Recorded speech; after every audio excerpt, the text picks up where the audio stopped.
Kamusta mga kapwa bundakeros? Ngayong 2025, mas pinagaan ko na ang aking camping setup. Gusto ko lang ibahagi sa inyo ang aking dadaling gamit sa mas magaan at komportableng paglalakbay sa kalikasan.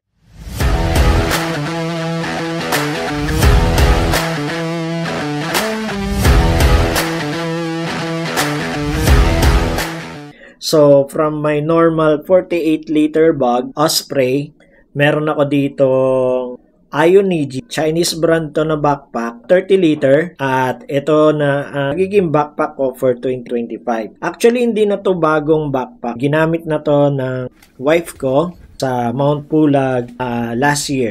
Ipapakita ko sa inyo ngayon kung ano yung mga camping gears na dinadala ko, specifically yung mga essential na gamit. Unang-una, meron ako dito 30 liter lightweight backpack, matibay at sapat ang laki para sa lahat ng kailangan ko sa isang overnight or multi-day hike. Pinili ko ito para hindi masyadong mabigat sa likod pero kasya pa rin lahat ng essential. So mag-umpisa tayo sa labas ng backpack. Meron ako dito, kasi itong mga nasa labas ng backpack ko or yung mga madaling i-access na camping gears, ito yung mga gamit na kakailanganin ko during nag-hike ako or naglalakad ako paakyat ng kabundukan. So, ito yung mga essential na dapat na nasa labas ng backpack mo for easy access. Kung hindi man nasa labas or at least madaling makuha sa iyong bag. So, unang-una na dyan, dito sa bulsa na to, meron akong medical kit in case na magkaroon ng injury or magkaroon ng emergency. Pangangailangan, hindi lang ako or sa ibang tao, at least madaling makakuha ng medical kit for emergency purposes. So, ang next natin dyan, kung mapapansin ninyo, meron akong pulang pole dito. Ito yung pole ng tent ko. Yung body ng tent ko, nilagay ko sa loob. At yung pinaka peg ng tent ko, dito ko linagay sa gilid ng backpack na. So, labas natin yan. Ang gagawin naman natin ngayon, baliktad. Ilo-load out naman natin ang mga camping gears ko na nasa loob ng backpack. At sa kabilang gilid, nandito yung aking water bottle. 1 liter water bottle. Smart water bottle siya. Ginagamit ko to for the last 3 years. Meron siyang sports cup. Ayan. Pinalitan ko yung pinakatakip nito ng sports cup para mas mabilis yung access ng pag-inom ko sa tubig.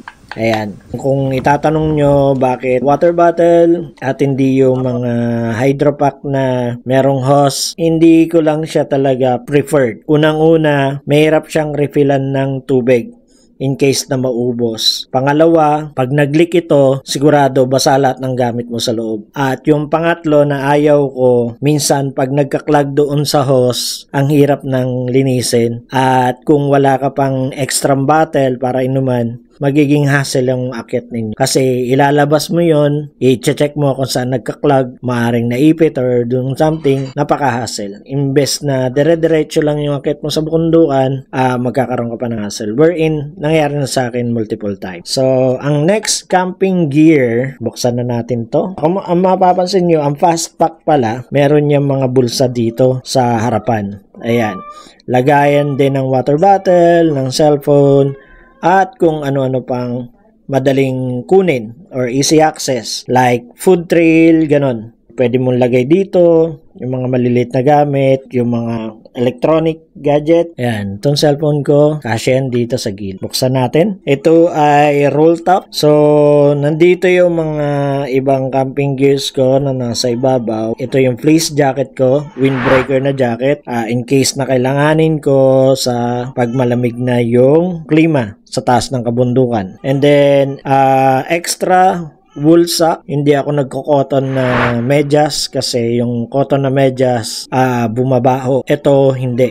Hindi ko alam yung technology nito pero hindi bumabaho yung paa mo. As in, talaga. Promise. Ayan. Kahit 2 araw, 3 araw na yung medyas mo, hindi talaga bumabaho yung paa mo. Ayun. So, next, ang madaling ma-access, lagi nasa top din, ay yung, aking rain jacket. In case na umulan sa kabundukan, meron akong pananggalan sa ulan. Ang klima kasi sa kabundukan, maaaring trivia. Kapag nasa jungle ka at maraming puno, they can create their own climate. Sa loob ng kabundukan, kaya nila magpaulan. So, trivia lang yan. Okay? Meron ako dito, on top, ay yung tent. Ito na yung body ng tent. So, kung mapapansin nyo, bakit pinag-iwalay ko yung pole, yung kasi kapag pinagsama ko sila dito sa isang lalagyan, ang magiging problema ko dyan, hindi ko siya mapagkakasya sa loob ng 30-liter bag.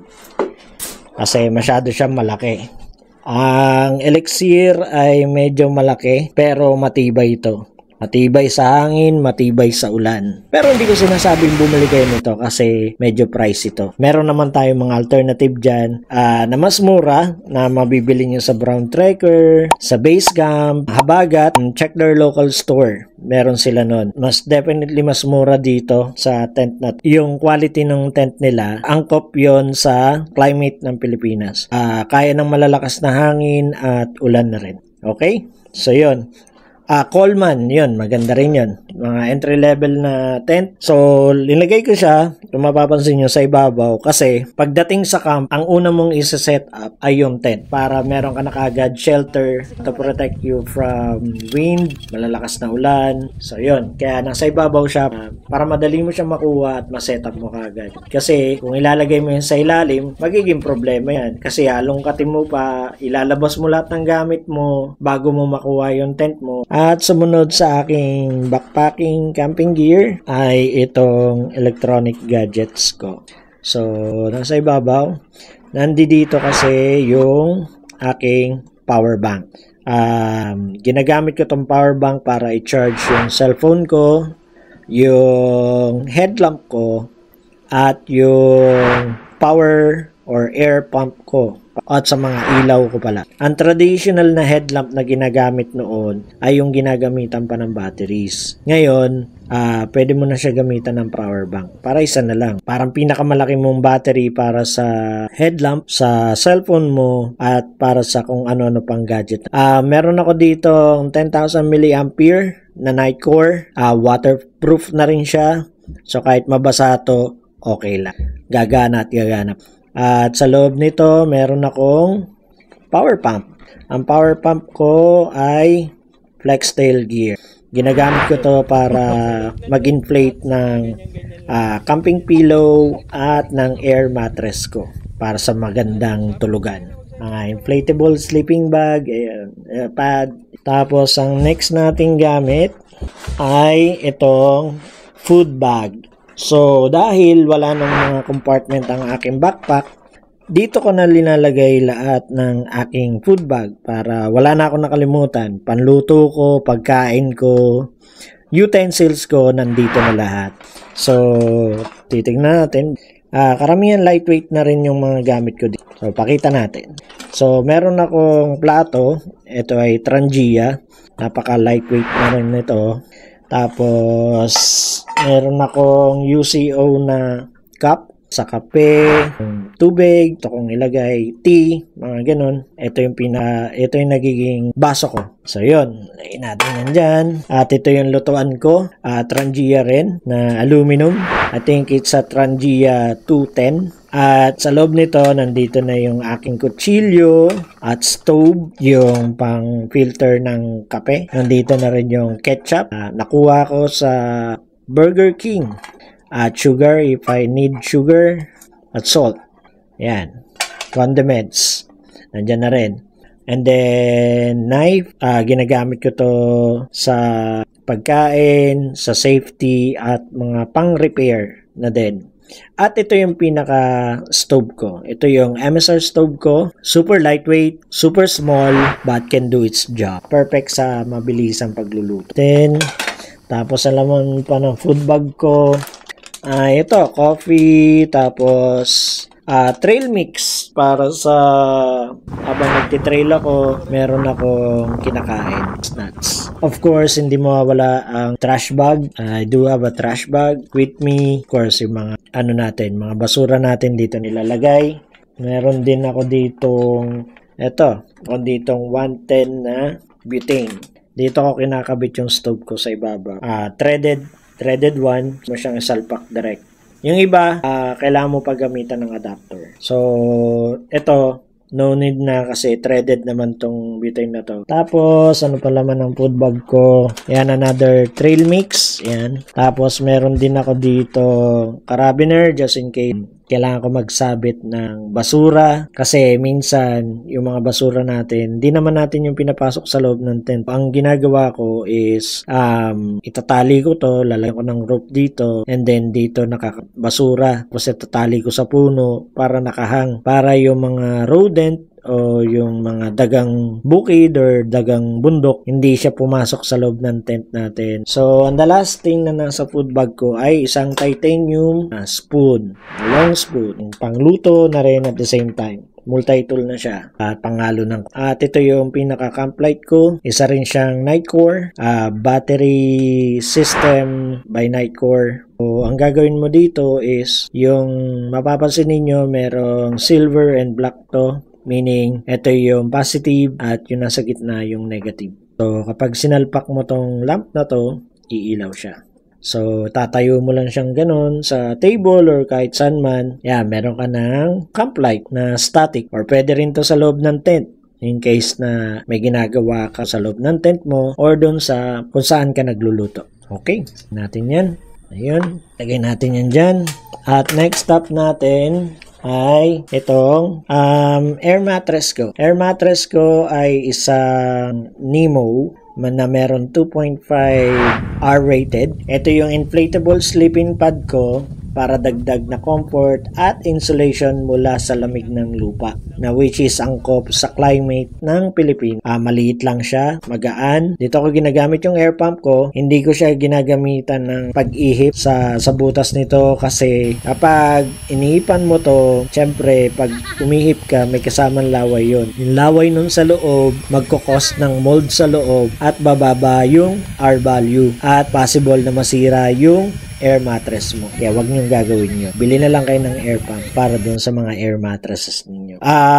Medyo may kamahalan to. Meron mga alternative na entry level katulad ng Climate. Ang best na marerecommend ko sa inyo ay yung Climate kung on a budget kayo. Para sa akin, yun yung pinaka budget meal na magiging maganda ang tulog nyo sa gabi. I guarantee. Ayun, ang next na sa loob ng aking bag ay ang sleeping bag. Lightweight sleeping bag to. Ultralight. Galing sa Lagalag. Ito ay insulated at compact para sa malamig na gabi. Kung bibili kayo ng sleeping bag, make sure na alam niyo yung comfort rating. Depende yun sa lugar or bundok na akit. Okay?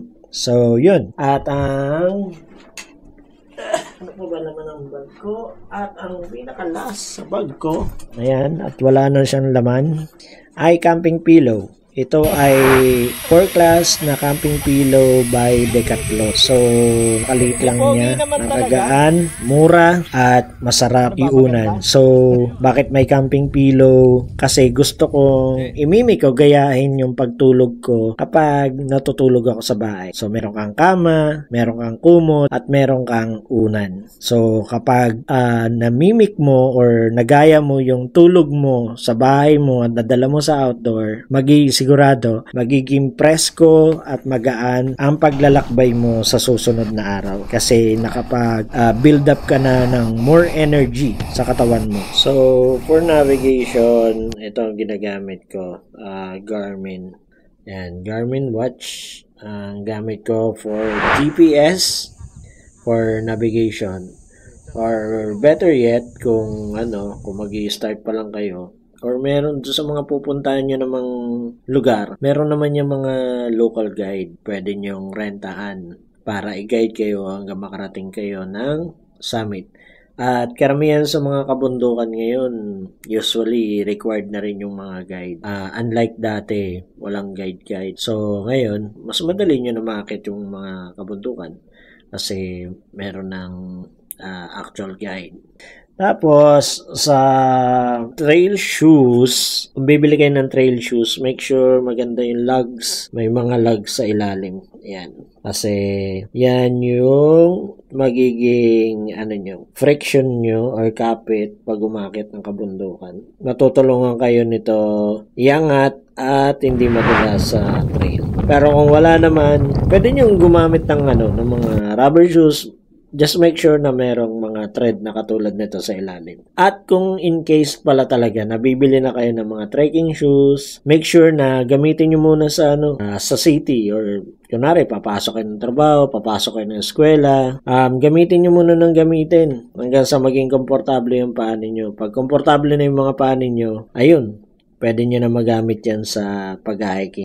Sundin nyo lang itong mga tips na to and I guarantee 100% magiging enjoyable ang pagka-camping ninyo at pagtuklas sa kalikasan. So ito yung aking camping gear setup para sa 2025. Simple, magaan, pero kompleto sa lahat ng kailangan. Paano naman kayo mag-setup ng gear ninyo? Share nyo yan sa comment. Huwag kalimutan i-like at mag-subscribe para sa mas maraming adventure tips. Kita-kits sa trail. Paalam!